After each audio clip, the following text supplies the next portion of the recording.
Nadie lo esperaba. Ninguna campana sonó. Ningún anuncio preparó al mundo para lo que vendría. Solo un comunicado corto, frío, imposible de ignorar. En este escenario hipotético que vamos a explorar hoy, imagina que 5 cardenales fueran formalmente detenidos bajo órdenes directas de su santidad. Roma se detendría, el Vaticano temblaría. Los corredores de la fe, silenciosos por siglos, serían sacudidos por una verdad que nadie osaba decir en voz alta. La traición no vendría de fuera, vendría de dentro. ¿Puedes imaginarlo? 5 de los hombres más poderosos de la Iglesia, 5 nombres que hasta ayer controlaban decisiones, firmaban decretos, interferían en dogmas y manipulaban bastidores como maestros de una red oculta. Ahora estarían en manos de la justicia, no de la justicia común, pero de la justicia divina encarnada en un hombre que muchos llamarían santo y otros amenaza. Amigo, amiga fiel, antes de continuar con esta revelación que te hará cuestionar todo lo que creías saber sobre la Iglesia, necesito pedirte algo urgente. Suscríbete ahora mismo a Vibra Vaticano, porque lo que estás por descubrir no lo encontrarás en ningún otro lugar. Activa la campanita de notificaciones, porque cada día traemos verdades que el mundo intenta ocultar. Y deja tu like si crees que la verdad debe ser protegida. Cueste lo que cueste. El Papa en este escenario hipotético no gritaría, no apuntaría dedos, él simplemente hablaría. Y cuando lo hiciera, las palabras cortarían más profundo que cualquier espada. Hay falsos pastores que visten sotana, pero se sirven a sí mismos. A la sombra de la cruz traman como lobos. Hoy la Iglesia no se callará más. Y entonces el silencio caería sobre el mundo. Un silencio de shock, temor y reverencia. Un silencio donde cada latido de corazón parecería ecoar la misma pregunta. ¿Qué está pasando dentro de la Iglesia? ¿Y por qué ahora? Estás a punto de sumergirte en una reflexión que sacudirá tu fe o la reencenderá con más fuerza que nunca. Este es el relato completo de lo que sería la mayor decisión de un papa en los últimos 2000 años y las consecuencias que comenzaría a desencadenar en cada rincón del planeta. Comenta abajo de qué ciudad nos ves y tu nombre para que juntos oremos por tu vida. No te vayas, porque lo que viene después es devastador. Una mañana en Roma parecería ser solo una más. La neblina se disiparía con lentitud sobre los mármoles de la plaza de San Pedro, mientras peregrinos cruzarían el suelo sagrado con oraciones en los labios y pasos contenidos. Pero dentro de los muros de la ciudad del Vaticano, un acontecimiento silencioso y devastador ya habría ocurrido. Y el mundo estaría a punto de tomar conocimiento de que los cimientos de la Iglesia habrían sido tocados en lo que tiene de más sensible, su verdad interna. Imagina este boletín divulgado, breve, preciso, inmutable, sin dramatización, sin adorno, sin pedido de comprensión, solo una afirmación que no permitiría retorno. Por determinación de su santidad, 5 cardenales fueron formalmente detenidos por amenazas directas a la integridad espiritual e institucional de la Iglesia Católica. Las palabras serían pocas, pero el significado inmenso. No se trataría de una acusación política, tampoco de una corrección disciplinaria. La Santa Sede hablaría de amenaza, una palabra usada raramente y solo cuando el equilibrio de la fe se encuentra en riesgo. Y vendría acompañada de la confirmación de que los alcanzados por la medida no serían anónimos, ni recién llegados a la jerarquía.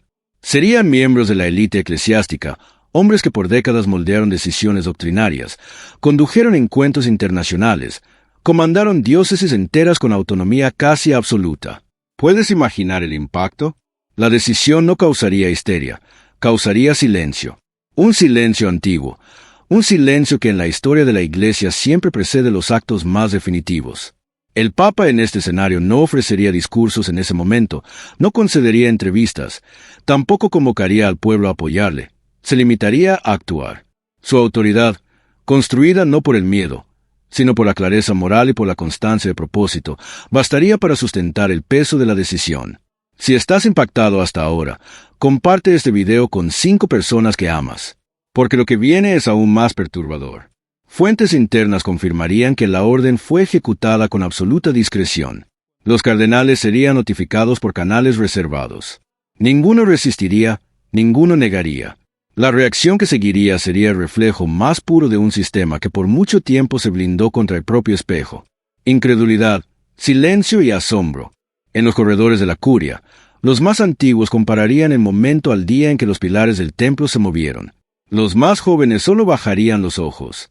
El Vaticano entero parecería comprender que algo grave, necesario y sin precedentes habría sido iniciado. El impacto reverberaría rápidamente, no entre los fieles comunes, pero entre los que sabían, aquellos que siempre intuían que ciertas manos, aunque ungidas, no estaban limpias. Para muchos, la medida sería recibida con alivio contenido, para otros, con un temor que no se podría disfrazar. Frente a la basílica, peregrinos se arrodillarían, no por miedo, pero por reverencia, porque comprenderían, aunque sin entender todo, que estarían ante un gesto profundo, el gesto de un pastor que, antes de proteger su imagen, eligió proteger sus ovejas. En este escenario hipotético, la identidad de los nombres involucrados haría que la estructura institucional de la Iglesia vacilara. No serían disidentes marginales, no serían figuras olvidadas en diócesis distantes, serían miembros del alto comando eclesiástico, hombres que por años estuvieron en el centro de las decisiones estratégicas de la Santa Sede, algunos inclusive vistos como potenciales sucesores al trono de Pedro. Imagina que la lista, así que confirmada, barrería los gabinetes de la curia con el silencio nervioso de un veredicto. Nadie cuestionaría la autenticidad del comunicado. Nadie osaría defender a los involucrados públicamente. Lo que se instalaría en los bastidores sería un temor antiguo, el de que la máscara de la autoridad eclesiástica, cuidadosamente moldeada por décadas de discursos, estuviera ahora desmoronándose bajo el peso de las propias contradicciones. ¿Quiénes serían estos hombres? Imagina nombres de poder absoluto dentro de la jerarquía. El primero sería un secretario de Estado del Vaticano, uno de los hombres más influyentes de la Iglesia contemporánea. Su trayectoria marcada por una reputación de diplomacia impenetrable. Durante años, actuaría como articulador silencioso de las políticas internacionales de la Santa Sede, manteniendo relaciones con gobiernos civiles, negociando acuerdos, interfiriendo en nombramientos y conduciendo con mano invisible las líneas políticas del Vaticano. Momento, si aún no te has suscrito, hazlo ahora, porque esta revelación apenas está comenzando y lo que viene después es explosivo.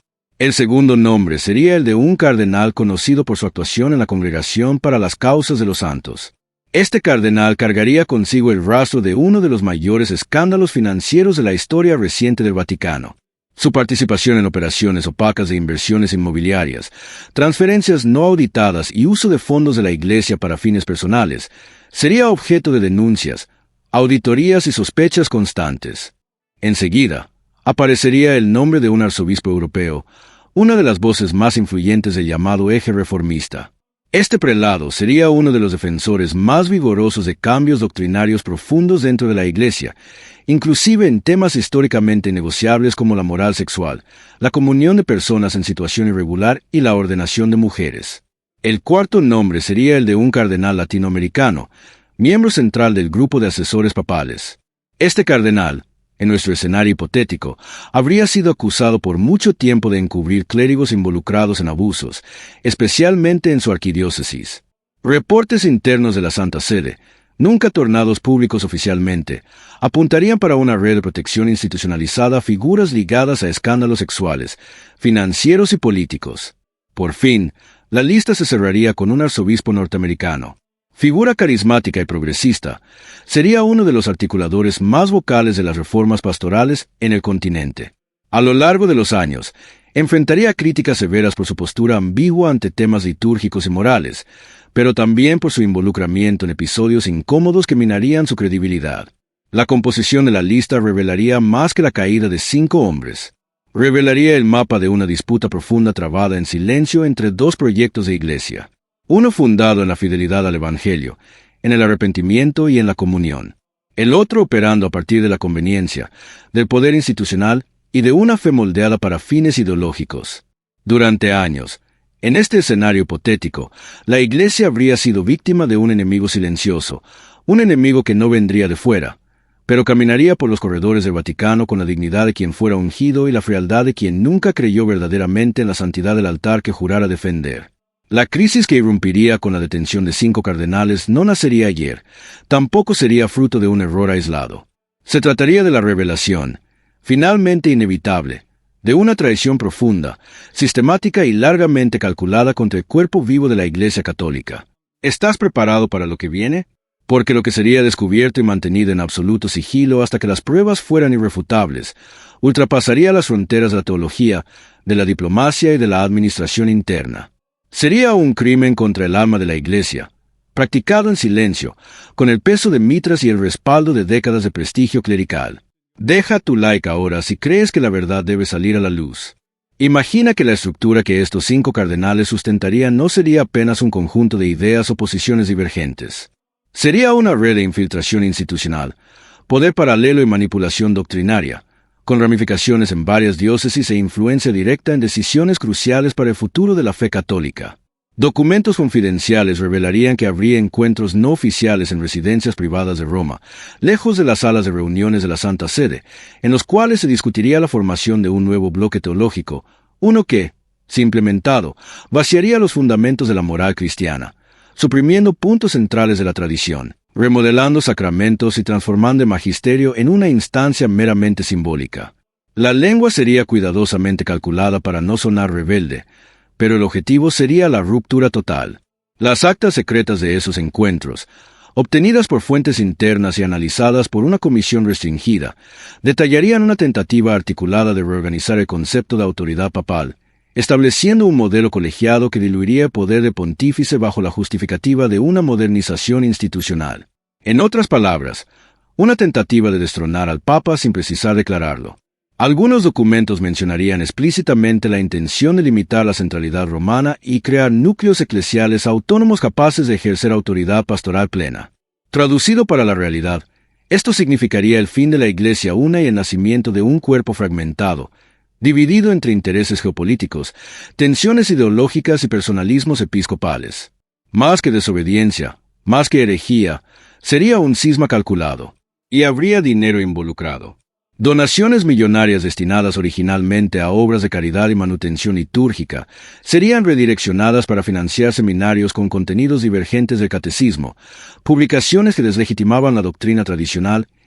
En casos más graves, actividades de lobby político compartidos y movimientos hostiles a la moral cristiana. La red actuaría como un cuerpo con vida propia dentro de la propia Iglesia. El Vaticano permanecería en silencio tras la divulgación de las detenciones. Ningún nuevo comunicado, ninguna entrevista, ninguna tentativa de control de daños, solo el eco de la decisión y sus desdoblamientos, como una ola que atraviesa muros y conciencias. Pero entonces, sin aviso, una declaración partiría de la Santa Sede, no por carta, ni por video grabado. Sería leída en vivo en el atrio interno de la Basílica de San Pedro por un monseñor próximo al Papa. Las palabras escritas a mano serían oídas con ojos arregalados y respiración suspensa. Serían simples, serían directas y quemarían. Yo sé todo. La frase aislada al inicio del mensaje no sería una amenaza, tampoco una bravata. Sería una constatación fría, pronunciada sin prisa, con el peso de quien no responde a la prensa, ni a la política, sino a la verdad. Por mucho tiempo, caminé entre hermanos que me abrazaban con una mano y escondían la daga con la otra. Fui acusado de ser lento, de ser ingenuo, de callarme cuando debería hablar. Pero yo apenas observaba, yo anotaba y oraba. Pues el justo no se apresura. El justo espera el tiempo de la cosecha y ese tiempo llegó.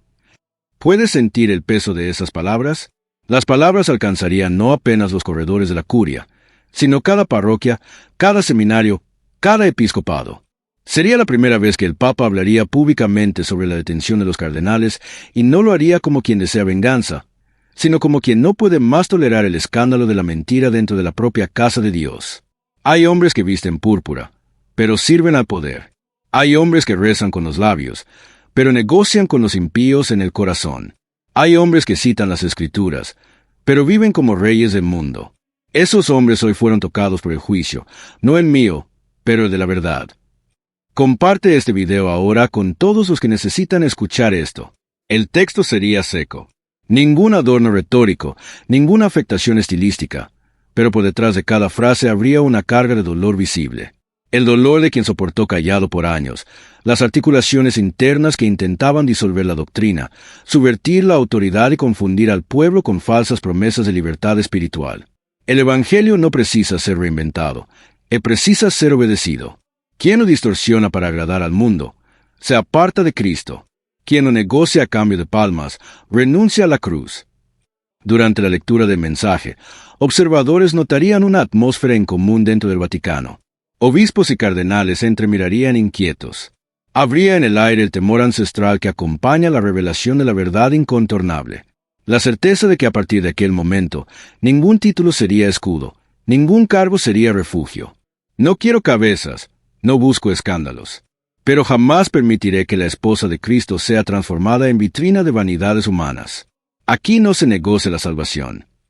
En este escenario reflexivo, la decisión de actuar con firmeza contra los cardenales que habrían corrompido los bastidores de la Iglesia no surgiría de la nada. Los movimientos estarían calcados en algo más profundo que reportes, investigaciones y pruebas materiales. Estarían ancorados en un legado silencioso, inquietante, heredado de un pontificado anterior que, deliberadamente o no, habría permitido que semillas de disidencia fueran plantadas donde debería haber solo fidelidad. ¿Qué papel jugaría el pontificado anterior en esta crisis? Durante ese pontificado hipotético, se habría adoptado el estilo pastoral y simbólico como marca registrada. Se hablaría con gestos, se evitarían enfrentamientos abiertos, se preferiría la apertura al conflicto. Sería, a los ojos del mundo, un papa de diálogo, pero a los ojos de muchos dentro de la Iglesia, sería un papa que dejó espacios peligrosos en blanco. Espacios que hombres ambiciosos ocuparon con discursos que deformaban la doctrina en nombre de una misericordia sin cruz. Bajo ese pontificado, los 5 cardenales hoy detenidos habrían florecido. Sus proyectos avanzaron, sus ideas ganaron visibilidad, sus influencias crecieron. Y mismo ante denuncias, resistencias y apelos de obispos fieles a la tradición, la cúpula de la Iglesia habría permanecido callada. Es claro que no se podría imputar responsabilidad directa por las acciones de cada uno de esos hombres. Pero también sería imposible negar que habría habido tolerancia excesiva, demora injustificable y ausencia de un discernimiento más firme ante indicios cada vez más evidentes. El nuevo Papa, al asumir el trono de Pedro en este escenario, no haría discursos contra el pontífice anterior, nunca lo criticaría en público, nunca sugeriría rupturas.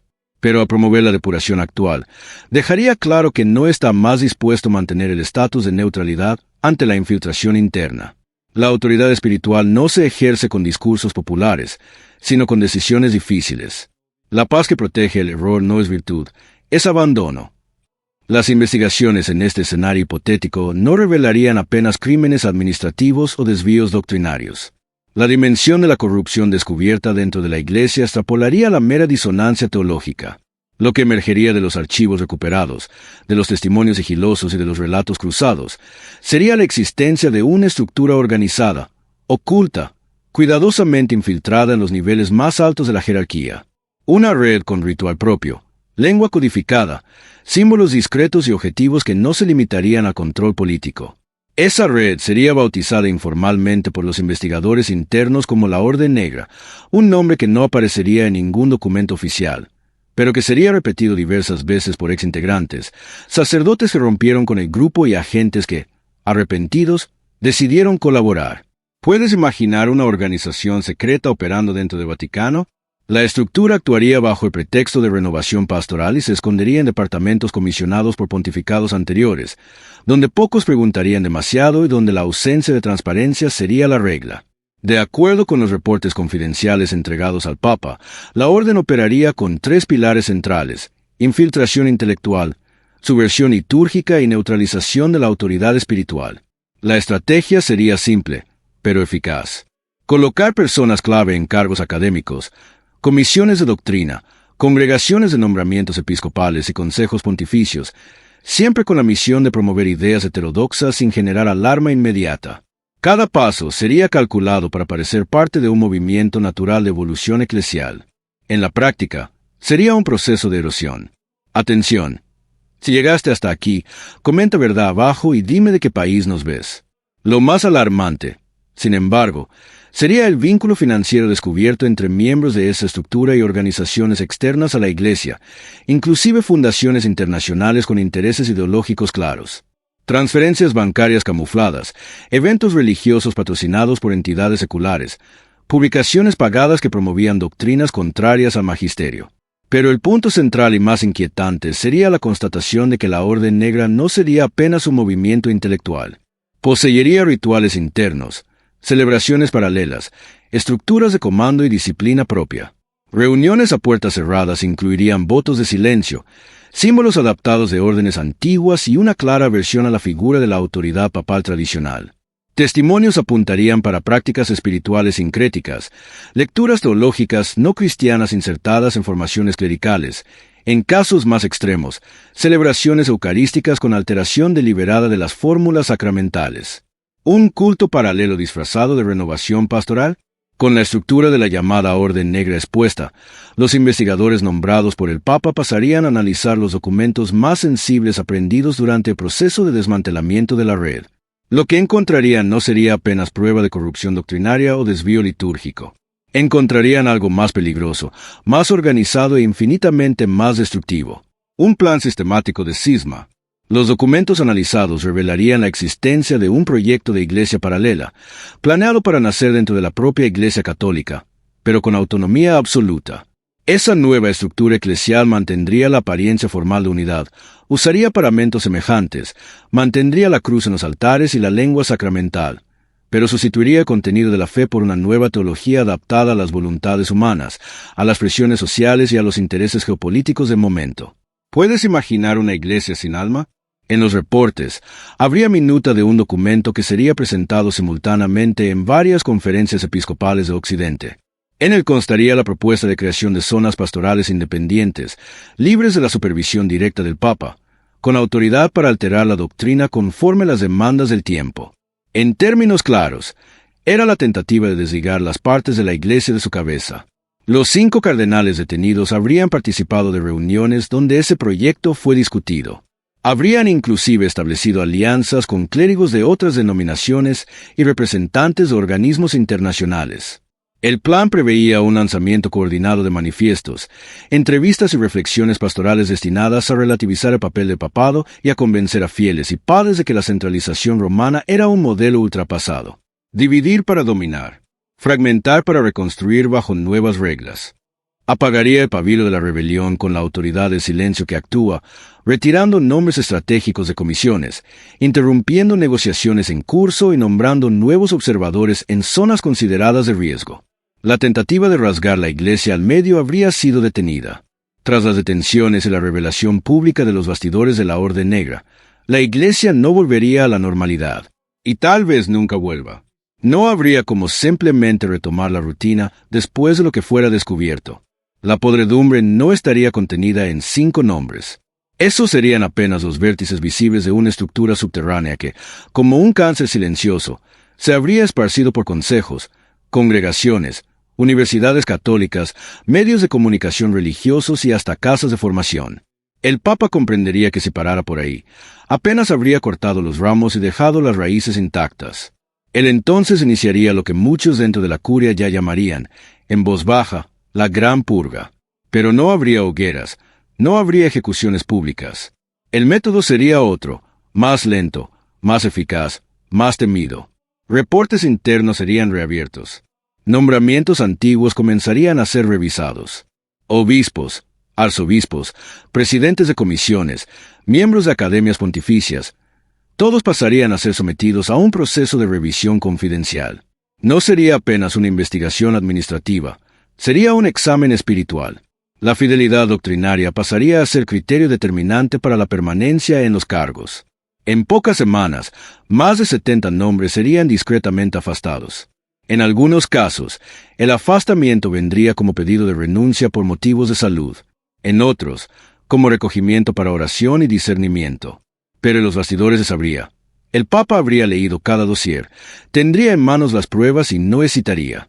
Comparte este video con todos los que necesitan despertar. Redes de influencia serían deshechas, financiamientos externos serían cortados, publicaciones ambiguas dejarían de recibir apoyo institucional, congregaciones serían fundidas, reformuladas o simplemente desactivadas. La purificación también alcanzaría a los seminarios.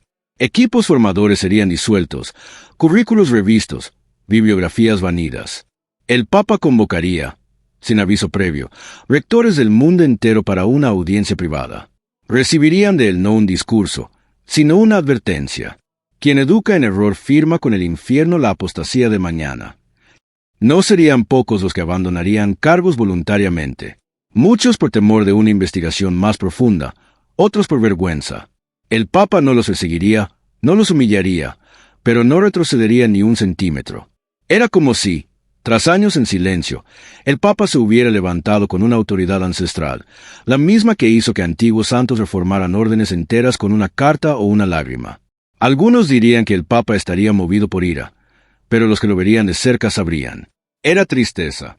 Tristeza profunda, tristeza de un hombre que ama la Iglesia con un amor que sangra. La purga no sería política, sería espiritual. No sería venganza personal, sería respuesta moral a la traición y la destrucción sistemática de la fe. Y como toda verdadera justicia no buscaría destruir, buscaría limpiar, para que al final restara apenas aquello que el mundo no consigue corromper, la verdad. El impacto de las acciones del Papa ultrapasaría en mucho los límites del Vaticano. Lo que comenzaría como una serie de decisiones internas, técnicas y teológicas, rápidamente se transformaría en un terremoto global. El mundo reaccionaría y reaccionaría como reacción ante la verdad, con resistencia, con temor, con violencia disfrazada de opinión. Las primeras críticas vendrían de dentro. Organizaciones eclesiales con perfil activista emitirían comunicados ambiguos, hablando en retroceso pastoral, en pérdida del espíritu sinodal, en centralización autoritaria. Algunos obispos, aún influenciados por estructuras anteriores, llegarían a convocar asambleas regionales en tono de protesto. Un número pequeño, pero ruidoso, intentaría movilizar la opinión pública católica contra el Papa. Hablarían en puritanismo eclesial, en intolerancia moral y en ruptura con la realidad del siglo XXI. Pero el Papa permanecería en silencio. No respondería a las manchetas, no rebatiría los comunicados, apenas seguiría con mirada firme y pasos contenidos. Cada nuevo documento que firmara, cada decreto que emitiera, cada nombramiento que promoviera, sería un recordatorio silencioso de que la verdad no negocia con la mentira, mesmo cuando ella se viste con el lenguaje de la modernidad. Si estás sintiendo la tensión de esta batalla, deja tu like ahora. La reacción más violenta, sin embargo, no vendría de la Iglesia, sino del mundo. Organizaciones internacionales, gobiernos seculares e instituciones de prensa comenzarían a atacar con vehemencia. Dirían que el Papa estaría reinstaurando el conservadurismo retrógrado. Lo acusarían de violar los derechos humanos de la diversidad religiosa. Hablarían en cruzada medieval. Algunos jefes de Estado insinuarían abiertamente que el Vaticano estaría tornándose un elemento de inestabilidad global. Habría tentativas de aislar diplomáticamente la Santa Sede. Cortes de verbas, suspensión de acuerdos, bloqueos de convenios. Falsos teólogos se multiplicarían en columnas de periódicos. Viejas herejías serían recicladas como nuevas propuestas de espiritualidad plural. Pero el pueblo vería diferente. En las comunidades más pobres, padres comenzarían a relatar un fenómeno incomún. Fieles retornando la misa, con ojos llenos de esperanza, con preguntas sinceras, con deseo verdadero de reencuentro con Dios.